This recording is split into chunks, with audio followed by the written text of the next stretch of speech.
Well, it's awesome interview day at the Young Turks. We just talked to Susan Sarandon for a second.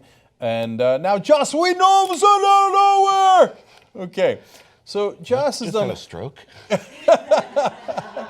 Often, actually. Often on the air, it appears. Couple of things he's done that you might know: Buffy the Vampire Slayer, Angel, Firefly, The Avengers, Agents of S.H.I.E.L.D.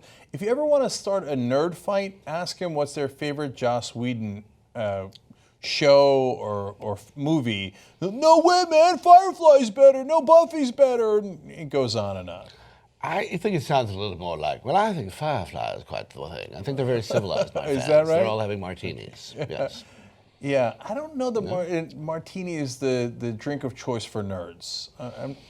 Nerds, yeah, no, probably not.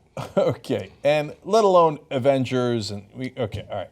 So now, oh, by the way, though, before we get started on Save the Day and how we're going to save democracy, actually, mainly Joss, but I'm also going to throw you under the bus because you were also part of the team that wrote Waterworld. So you're not just getting accolades here, okay? But then apparently you saved it with also being part of the team that wrote Toy Story. Mm-hmm. Okay, is that both are correct? Yes, both are correct. All right, okay. I'm just keeping it real with the audience. No, that's okay. Waterworld was an interesting time for me. That's so funny. We have so many connections because we both have a super PAC. I also left a job because they wouldn't let me write a joke about Waterworld. Really? I was a comedy writer for like 2.5 seconds. I worked on like 3 pilots, and in one of them I wanted to write a joke about Waterworld. They're like, "Oh, we'll never get the rights to it if you write a joke about it." I'm like, but we're supposed to write jokes. What are we going to write jokes about if it's the things about Waterworld? Yeah, that makes no sense to me. Do you now give me permission in hindsight to have written that joke? Oh yeah, has anybody not made a joke about Waterworld at this point? I know, right? It's actually now like it'd be cliched and annoying, and yeah, I hear you. All right, so look, there's a lot I want to talk about your career too, and the super PAC mainly, but let's start with Save the Day, okay? Because the day has to be saved in about 6 days. So we got Trump versus Clinton. Okay, for those who don't know the background of your views, so what do you think, Trump or Clinton? You know, I think I'm starting to lean towards Clinton. Lean, huh? Yes, okay. I think maybe just in the last 30 years, Clinton more. Okay. I don't think that any of your characters would have moved on anyone like a bitch. Not so much. No, not really. So does your support for Hillary Clinton have anything to do with the incredibly strong female characters you write? Yes, I think that's fair. I mean, I admire a woman who, takes what it takes to live through the barrage of crap that's been thrown at her, and I admire her skill and her ambition. I don't, I'm not voting for her because she's a woman. I'm voting for her because I think she's a good politician, and the other guy is a Hindenburg. But yeah, it's meaningful to me that we finally have a female candidate. Yeah. So I want to talk to you about what happens if we have to brace for impact on the Hindenburg in a little bit. But first, let's talk about how maybe we could avoid that. So you started a super PAC. Is it to mainly register people to vote? Is it mainly to dump on Trump? What's the purpose? It was the purpose was always to get out the vote, and that meant getting people to register. And we've got about almost 50,000 people registering on our site since we started, and then getting them on the day out to the poll, to actually do the job and vote. Dumping on Trump inevitably happens. You cannot have a conversation. It's hard to get through a sentence about the guy without mentioning that he's a toxic turd. So that happens inevitably, and plus it's a source of humor. One of the, sort of the ethos of Save the Day was that is what we are going to do. That is what voting does. That if you go and you stop this from happening and you elect the right person and you also pay attention to the down ballot and perhaps give us a Senate that will work with the president, things like that, and pay attention to your local issues, you are actually affecting change. You are doing something important. You are saving the day. It's a heroic narrative, pretty much the same as everything I tell. In fact, I was working with Danny Kaminsky, who's my head of post and has been working with me for a long time, and I was just like, I think we're getting actually more attention for Save the Day than we did for all of the Age of Ultron. And he just said, well, we have a better villain. Well, that's true. You couldn't write a better villain. Because if you wrote it, they would say, oh, come on, man, that's over the top. Yeah, no. Right, a they'd presidential send that draft candidate back. that's going to say stuff like that. Like, it really, if you had written this even 4 years ago, let alone 20 years ago, they would have laughed you out of town. They'd say, that's a comic book character. Now, it wouldn't even happen in the comic books that a guy would say, like, oh, he's running for president, grab him by the pussy, and, the Mexicans are rapists and criminals. It's, you know what it kind of reminds me of? I don't know if you ever saw Machete. But, like, the characters there were supposed to be over the top, and the villains were super over the top. I think they might be under Trump's top. Yeah, no, he doesn't have a limit. He said he could shoot somebody and it wouldn't cost him any voters, and I think he was right. No, we did a story about that today on the Young Turks, Joss, where we talked about how women are now saying, oh, I don't care if he sexually assaults people. That's his own supporters, our reporters, CNN's reporters. We got all these women who are like, oh, one of them said, just grow a pair and get over it. Yeah. So now, like, he said he could shoot people, but apparently, no, he could literally sexually assault people and nobody would care. Yeah, and his supporters don't care. But you know what I liked about Save the Day? Is that I'm so used to, and honestly, secretly a little annoyed at, all the register to vote things that are so blandly nonpartisan. Like, oh, we don't want to offend, and so, hey, it could go either way, but we'd like to have you register to vote even though we haven't excited you at all about why you might want to do that. And the first thing that I watched when I was getting ready for this was the Chris Pine one that you guys just released. I'm like, wait a minute, this is totally partisan.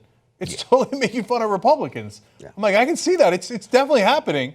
So I want to show the audience to give yes, them a sense of it, okay? I want to see it. Yeah, so this was just released. Let's watch together.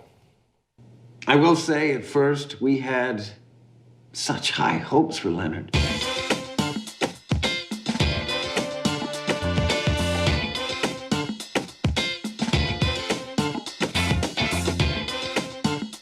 But then right away, there were issues. Okay, but when we switch to the new plan, I'll still be covered? The whole company will, even janitorial. No! I want my idea!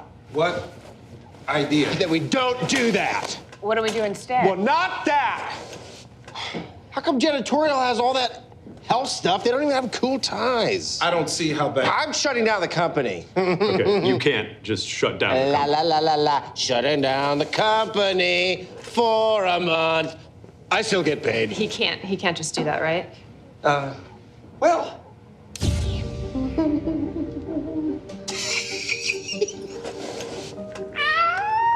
the company bylaws are, well, they're weird. Jesus. Are you okay? That's insane. We need to get rid of that thing. No, can't. Has to be unanimous. Microwave stays. But it's dangerous. No one wants it here. He gave me money, and he may also give me a job when I leave her. So tough titties. All right, everybody, this is Bob. He's going to help us untangle those legal issues so we're not waiting on key decisions. I hate Bob. What? Why? Because you chose him. I want a cool boss that'll pick someone that, that I like. Okay, well, some of our clients can... I'm not letting anybody meet Bob, so no one look at Bob. Huh? Nobody look at Bob. Okay, there's no way he has the authority to do that. I saw you looking. What the? Oh. Science isn't in the Bible. This frightens and arouses me. I am the boss of you. I'm the boss of your whole body. You need to know what's going on in there.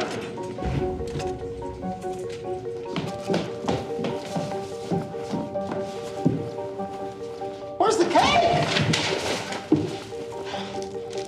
Bring me the cake, or I'll wish you into the cornfield. Well, the thing is, Leonard, You can't do anything to me or my cool tie. see, we all got together and we voted. Oh, shit.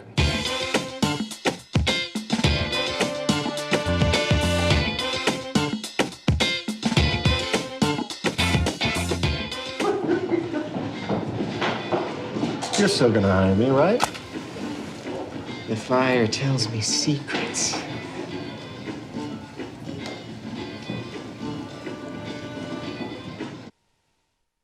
So as I'm watching that, at first I thought, what if your coworker was like, Congress is the theme of it, et cetera, obviously. And I'm like, no, he's a Republican. Right? Well, is the Republican Congress is the I mean, for all the talk about how insane Trump is, what's been going on in Congress for the last 2 years has been equally mind-numbing, shutting things down, not even hearing about Merrick Garland, about appointing a Supreme Court judge. It's become win at all costs, blatantly win at all costs politics, and it's has nothing to do with really governing, and it's every time the Republicans go, well, I don't know where this monster Trump came from. I mean, they've been building him for 20 years. Yeah, we sometimes call him Trumpenstein. Yeah. Because they built that. And then so oh, now he's marauding through the village. You didn't see that coming? Yeah. You ran the Southern strategy for 40 years and you didn't think that your voters would be slightly racist? And I'm being super kind with slightly, right? Or that you would create this guy who would then tap into that anger and racism and bigotry and sexism, et cetera. And so it's that wasn't the bug, that was the feature of the entire Republican Party. So, and J.R. Jackson, our producer, talks about this all the time, what you just pointed out. They only work 111 days, Congress, when he's like, oh, I'm going to take a month off now. I shut it down, I'm going to take a month off. Why? They get paid a lot of money. Why are you only working 111 days? And that's before the shutdowns, right? Because they don't want to do anything. They don't want to pass laws on your behalf. Once they pass the laws on behalf of their donors, they're done. Their work is done. They got to go home. It is amazing. So do you think, look, my theory is, and that's why I started Wolfpack, is that it's the money. And so as long as there's big money in politics, these Republican officials are going to come in and go, yeah, of course we're not going to work with you. All the idiots in the media talking about, oh, let's just have a golf summit or a beer summit. They're not going to change their minds over a beer. Like, oh, Obama was nice to us. Oh, you know what? Okay, I'll vote against the interests of my donors. So I think the Republican Party mainly got taken over by the donors more than anything else. Yeah. What's your take on that? I mean, that's what the microwave section is. It's all about the NRA and the fact that they not only give them a ton of money, but they tend to offer them jobs as lobbyists when they're done in government. So it's absolutely toxic. Taking the big money out of politics is something I believe very strongly in. You obviously started the Super PAC entirely for that reason. Yep. We were referring to Save the Day as the Super PAC to end all Super PACs. Nope, because we had it wanted first. to end them all. But, I'm thinking of suing you. then, yeah. Well, no, that's copyrighted now. We got that. You copyrighted it? It's too late, Okay. yeah. And we're selling T-shirts. Making a mint. No, you can't make money with a Super PAC. No, I think you definitely had the idea first, and but I'm glad that more than just us have it because it's necessary. Oh, I got an idea for a Joss Whedon movie. Okay. Ooh. So I hear you kill off all the cool characters. So it's all the Super PACs fight. And one by one, they all get killed off. And at the end, Monster Island, okay. Yeah, and at the end, only one can survive. And could you imagine at the end, it's just Save the Day versus Wolfpack? How badass that would be? I'll tell you right now, I go for the eyes. I use hamster technique, and I go straight for the eyes. Well, you're screwed. I got a whole wolf pack, so you're going for the eyes. Hamster technique is going to take them all down. The last words of your pack is going to be "Save the day." Okay. Anyway, but you actually look. I hopefully put together a volunteer army. Not hopefully. Let's keep it real. There's no need for it. 33,000 people volunteer at Wolfpack, all throughout the country, 50 states, etc. But you did something that not a lot of people do. You put your money behind it. So a lot of people talk, but and so you put a good amount of money into Save the Day to get people to register to vote so they can actually make a difference. I only know how to do one thing really, and that's tell stories. So I just wanted to hit people with little narratives about, just to make them laugh, give them a respite from hating everybody, maybe, but and then remind them occasionally, these guys are being idiots, or we're all in the same thing, or you can be powerful in this way. So I just was like, I need to become a mini studio. And I didn't have time, because it was late in the game. This was, already during the Democratic National Convention. I didn't have time to go hunting for money. I've always saved mine, so I'm just going to take a big chunk and just keep putting it in until the day of the election, because I feel like this is one of those times where when they say, "What did you do?" Yeah. you have to say everything. Yeah, because I did this story yesterday about how at the time that Hitler was rising, there's a book called Ascent that talks about it. New York Times recently reviewed it.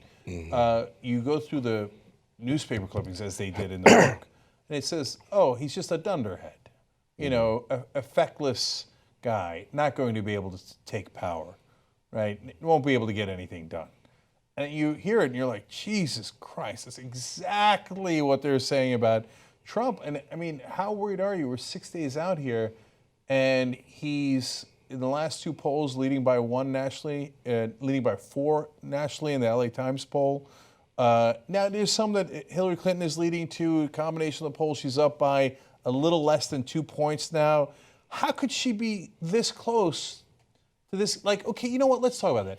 One at a time. First, how worried are you? Because now it looks like, according to the pollsters, about a 1/3 chance that he wins. He wins. Yeah, no. I think the weekend with the Comey and the emails, and this just, sort of upending things. There was a moment where we all went, I think maybe we should concentrate on the Senate. I think we might actually do this. And then we just sort of got kicked in the face. And it's been really disheartening, but at the same time, I always approach it that it is either a dead heat or, we're going to lose. Like, you got to get out there, do as much as you can, do as much as you can, don't rest until it's called, because, I lived through 2000. And so you can't look at that and not go, okay, every single time, everything matters. I mean, everybody is like, vote doesn't matter, electoral college, and it's like, difference of 500 people. That's, that's what you're fighting for all the time, besides all the down ballot stuff. Yeah, and of course, was part of what was so frustrating about 2000 is that afterwards, all the newspapers got together, New York Times, Gannett, its Associated Press, they counted, and by every measure, hanging Chads, overcounting, under Chads, over Chads, all that stuff, Al Gore had won Florida by every recount. But even the 532 votes in a moment in time made a difference. Even if you had won the Electoral College and you won the popular vote, but you were down by 532 when they froze it in time, it still made all the difference in the world. So that's why, as you register 50,000 people and hopefully more, among them could be the 532 that makes a difference. Yeah, I mean, I think people get very lost. The Electoral College is a pain in the ass. It makes people crazy. It makes them go, it really makes them think votes are meaningless. Having swing states, having people go, well, our state's blue, red, it doesn't matter.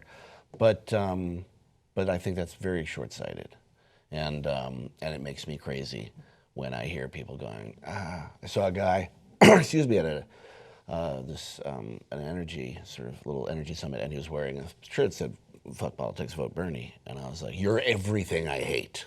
Wonderful guy. But what I'm did like, it say? It said, "Fuck politics, vote Bernie." Oh, I see. And I was like, no, that's not. That's voting Trump. That's it. Even Bernie doesn't want you to do that. Right. And when you get these people who are like, well, my personal ideal hasn't been perfectly realized, therefore, I'm going to light myself on fire. It's very frustrating. Yeah, so my take on that is, no, how we get power back is through politics. So, I mean, I don't know any other way. In a democracy, I hope you're not thinking of another way, right? So the answer is yes, politics, vote Bernie in the primaries.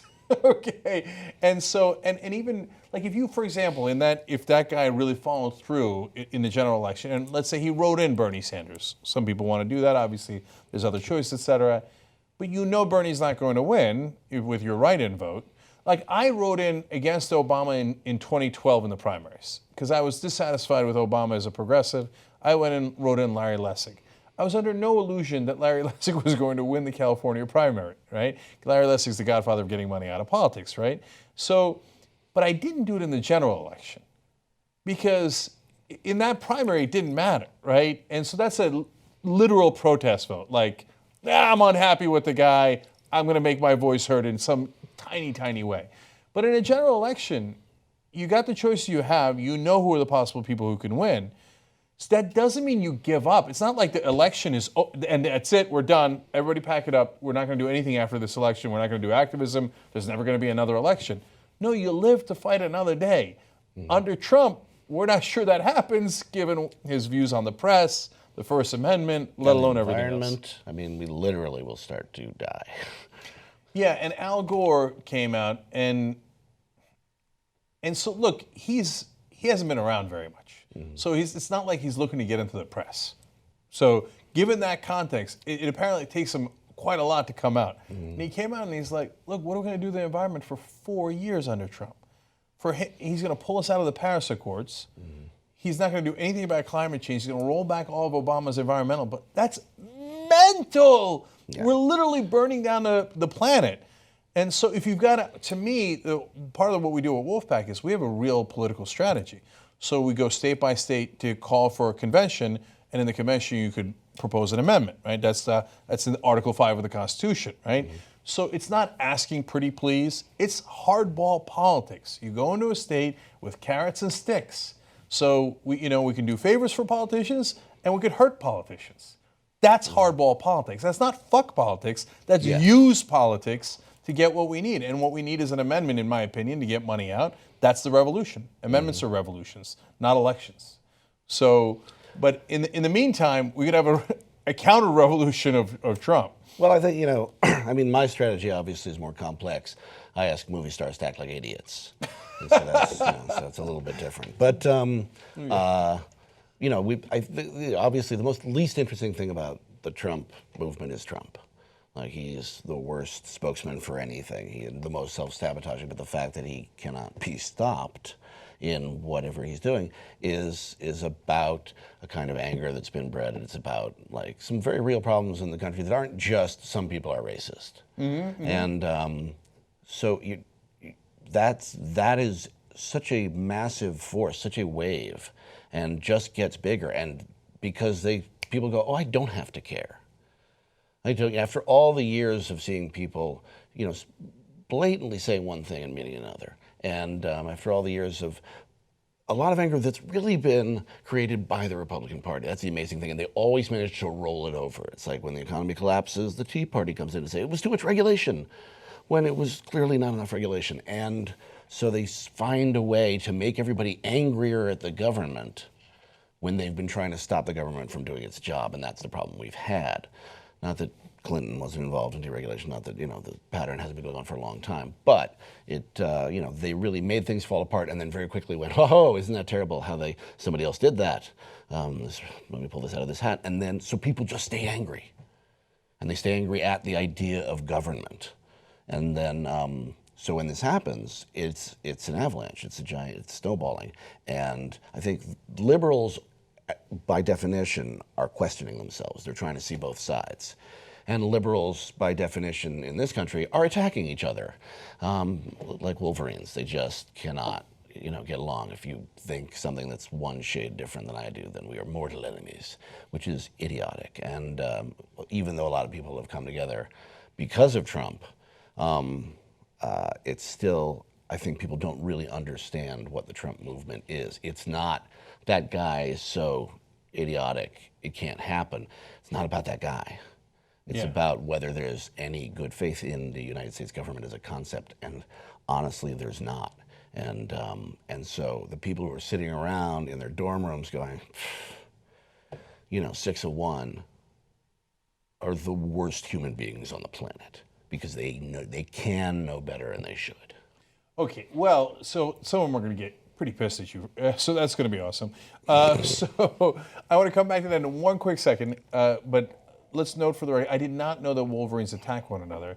This close to calling it Wolverine Pack. Disaster avoided. But now, to the core of their anger, though. So I hear you. Yeah, the Republican Party definitely created that environment that you're talking about the last 40 years.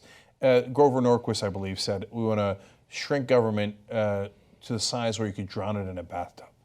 So why would you put guys in charge of the government who want to murder the government? They're saying, hey, hire me for a job that I promise I will butcher. Almost literally. Yeah. Right? Well, can you imagine if an accountant came in and said, I'm looking forward to destroying your financial records. Okay, and I'm going to shred them. I'm going to make sure you get audited, and I'm just going to do as bad a job as I could possibly do. You're hired. Yeah. Okay, and which goes to the point of the video we just showed, right? It's amazing. Now, on the other hand, for the people who say, no, but Joss, it's not just the Republicans. The Democratic Party has also been co-opted. They also take donor money, and when you're talking about donor money, Hillary Clinton does as well. Well, I agree with that, and I'm curious what your thoughts on it are. But also part of that is that's why I think that Hillary Clinton's support is so soft that once she runs into any kind of problems, boom, she's tied with Trump. Like no Democratic candidate should be anywhere near tied with Trump. But she kind of is. Yeah, well, there's a lot of stuff going on there. Yeah. Let's talk about misogyny a little bit. Let's talk about, the fact that a lot of Americans, the way they couldn't deal with Obama being president, they can't deal with a woman being president. We're going to see, should she win, 8 years of incredibly sexist behavior in the government, in the highest levels of government, all the time. The way we were seeing startlingly racist comments from people and under Obama. And there's also the fact that there's been a smear campaign against her since she became a public figure, like a campaign, a deliberate campaign. Nobody gives a fuck about emails. The email thing, it's everything again. It's a tempest in a teapot. The influence thing, it's a tempest in a teapot. Giving speeches, which every politician does. None of that stuff means anything, and yet people equate it with. But I've seen that before where, anything they could drum up about Obama, I've seen, nice, people that I am related to through marriage, but just to be like, well, I don't trust him because, that thing. And you're just like, well, no, I don't, how can you equate the two? It's been going on for so long, and it's been going on at her for so long.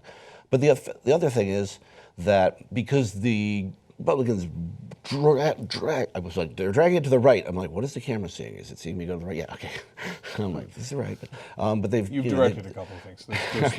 I'm like, but they've taken the conversation so far to the right that this extremism has become their nucleus, and right now it's exploding on them. But it's worked, this sort of like playing to the fringe, and that's sort of dragged, the Democrats to the middle, which is a wishy-washy place. It's not an inspiring place. It's the best place in a lot of ways because you are considering all angles and you're trying to serve the greatest number of people.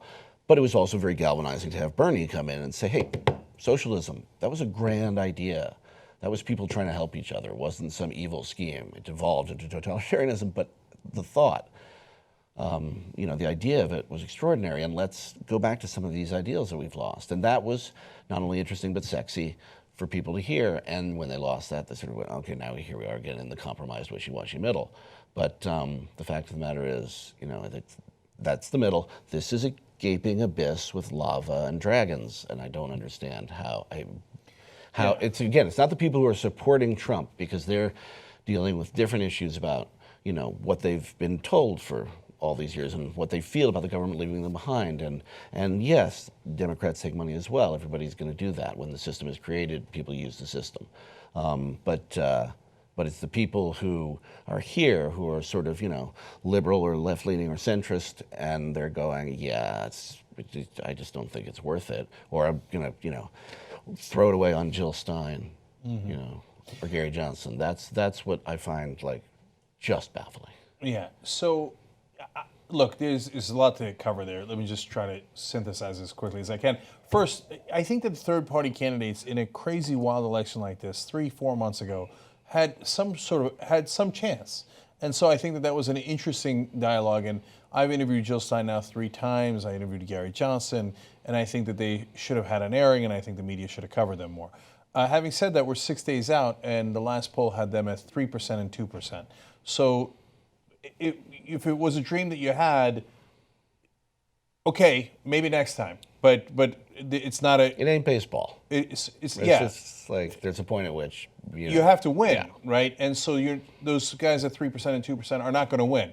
So like you can hate us for saying that, but that's a fact. So now you can have other reasons for voting for Jill Stein. Or for hating us. Or right, that's certainly true too, right? So hey, what if you get to 5% in certain states? I hear all that, right? But hey, I don't live in a swing state. I live in California or I live in Texas. Although some polls in Texas have Hillary Clinton within 4 points of Trump. Okay, but anyway, but they're going to win is not one of the reasons you can have, because maybe you could have had that 3 months ago. You can't have it now, 6 days before the election. It's just not realistic. Now, having said that, I do want to challenge you on a couple of things. So, you say misogyny, and I hear you. I was talking to a Democratic voter right after DNC, but he's a regular guy. He was my Uber driver. He installs air conditioning, and now, or he used to until he's hurt his back. Real guy from South Jersey.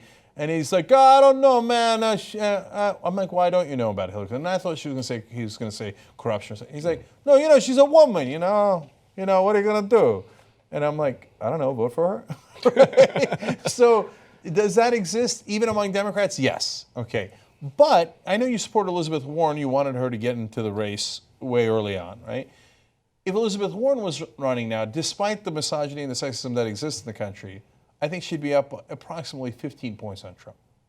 Yeah, honestly, but she'd have the same advantage that Obama had, which is that she's new. And it's honestly, it's the same advantage that Trump has. Part of Hillary's problem is that she has a track record. Mm-hmm. And so people can go, well, I didn't like this decision, I didn't like that decision. And that's fair, except that, you're putting her up against someone who not only has never made one, but clearly can't. Somebody like Elizabeth Warren, like Bernie, who nobody had heard of before he became, this extraordinary popular guy, like Obama, who was not considered a contender until suddenly he was. It's exciting, it's new, you feel change just in that. But yes, I agree. Hillary's also not particularly charismatic. Mm-hmm. I mean, she ain't Bill. Mm-hmm. So I hear you on all that, and there's truth into, like, hey, here's a person that's young, not young, but young to politics and dynamic and change, and there's certainly some of that with Elizabeth Warren. But Bernie Sanders had a 40-year track record. They liked him because of his track record, not despite his track record. And I think that the missing part of that puzzle there is that, no, but Hillary Clinton's track record, unlike Bernie's, is I'm going to take the donor money. Now, you would say, I think, and certainly she says, well, I had to. What do you want me to do? Do unilateral disarmament? This is this screwed up system we're in. Well, the other thing you could do is fight against it, right? So like one of the things I wanted to do is say, next time I'm not going to take big donor money, so you can believe me when I tell you that I'm going to spend 4 years fighting like hell to get big money out of politics. Right? Well, but she won't do that. I literally asked her campaign. They're like, right. No, of course we're going to keep taking big money, right? And so that's why people they're jaded, and I think rightfully so. That is true. I would say that I think, it was the things that Bernie was saying more than his actual track record. I don't think his actual track record is that stunning. It's just the formula that he had now was the thing that people really wanted to hear. With Hillary, yeah, I agree that big money should come out of politics, 100%. I also agree that there are several incredibly pressing issues that are, life or death that need to be addressed. And right now, assuming she gets into office, we have no idea whether she's going to have a Senate who will work with her to do anything. Mm-hmm. You have to come in with a bunch of platforms and then find out which ones you can actually. You can actually make happen, and it may be that money in politics would be something that would be great for her to talk about, and it's not a priority for her. It may be that they didn't feel like that was a sexy enough issue. I'm not sure, because there are so many. But this campaign stopped being about issues. Mm-hmm. It's only, because I live in my echo chamber, and I look at Twitter and all the comedians and funny and smart people, and they're just going on about, look, he's so terrible, and these allegations about raping a child, and these and all these women coming forward, and these fraud, and all these terrible things, which should have disqualified him from being a candidate a long time ago. But nobody's talking about issues anymore. Nobody's saying, we really need to deal with this about environment, this is what we need for education. That's all gone now. It's like, well, we don't trust her. Well, we don't like him. And that in itself, I think, is so toxic that for her to say, hey, I'm going to take money out of politics at this point would be, if not disingenuous, certainly not useful. Yeah.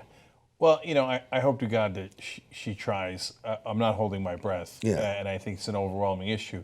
But at the same time, the main thing that we agree on, Joss, is we are staring into the abyss, and I'm not sure that people get a sense of the gravity of it. And so not only has he done all those horrific things, we've been over that, right? Everybody's been over that.